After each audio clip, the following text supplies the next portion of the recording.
अस्सलामुअलैकुम sister and daughters.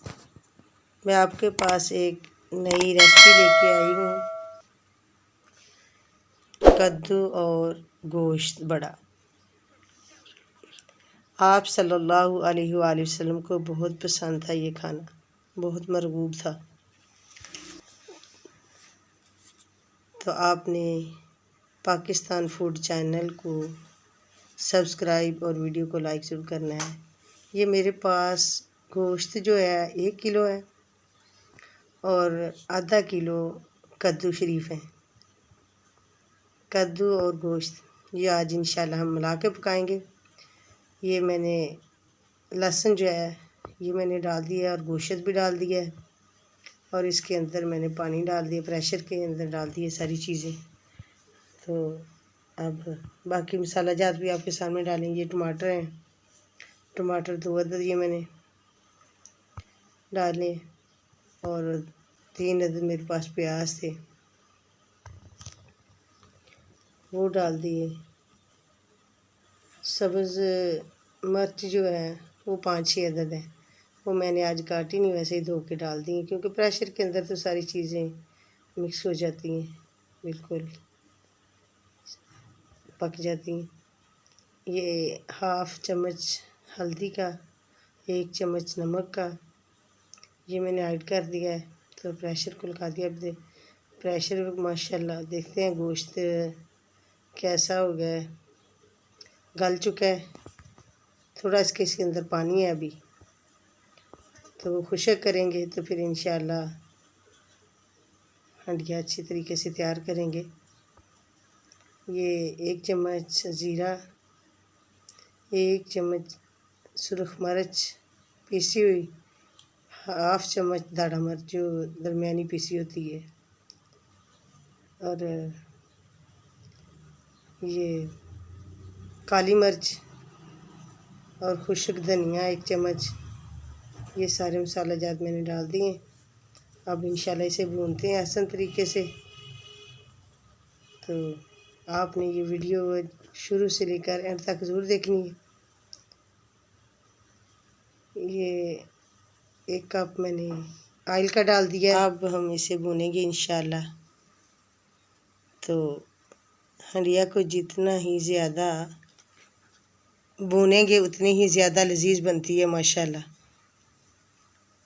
तो सारी मसाला जात जो सारे हैं वो मैंने ऐड कर दिए हैं और ये पानी खुश्क करना अच्छे तरीके से। फिर जो घी है वो सामने भूनने के बाद इनके नज़र आए। जिस वक्त हंडिया को भूनते हैं तो ऑयल सामने आ जाता है, घी है या ऑयल है, तो फिर उसके अंदर आपने जो सब्ज़ी होती है वो डालनी होती है। इंशाल्लाह जब इसे भून लेंगे तो फिर हमने सब्ज़ी तैयार करके रखी हुई है। वो कद्दू मेरे पास आधा किलो, इंशाल्लाह फिर वो ऐड करेंगे इसके अंदर। गोश्त बिल्कुल आसान तरीके से तैयार हो चुका है। तो खुशबू माशाल्लाह बहुत प्यारी आ रही है। देखो इसकी लुक कितनी प्यारी है, खूबसूरत माशाल्लाह।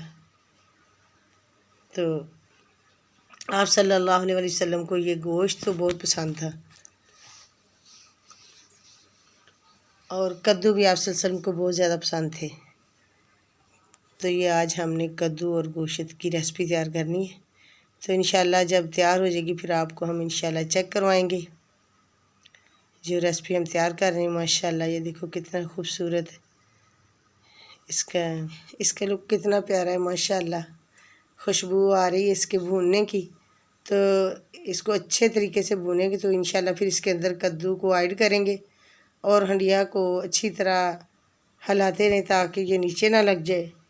तो ये अब हमने गोश्त को अच्छी तरह भून लिया है। तो ये कद्दू भी मैंने ऐड कर दिया। अब कद्दू को इंशाल्लाह इसके अंदर अच्छी तरह भूनेंगे तो फिर उसके बाद हम आपको रेसिपी जो है कंप्लीट करके चेक करवाएंगे। तो कद्दू को भी भूनना है। इसके बाद फिर थोड़ी देर के लिए बेशक प्रेशर को बंद कर दीजिए, वैसे ही ऊपर से ढाँप दें तो कद्दू जब ये गल जाएगा आसान तरीके से तो फिर मसाला डाल के और उसके बाद धनिया डाल के जो हमने पहले ही तैयार करके रखा हुआ है तो इंशाल्लाह आपको चेक करवाएंगे। तकरीबन इसको अच्छे तरीके से भुने ताकि ये जो मसाला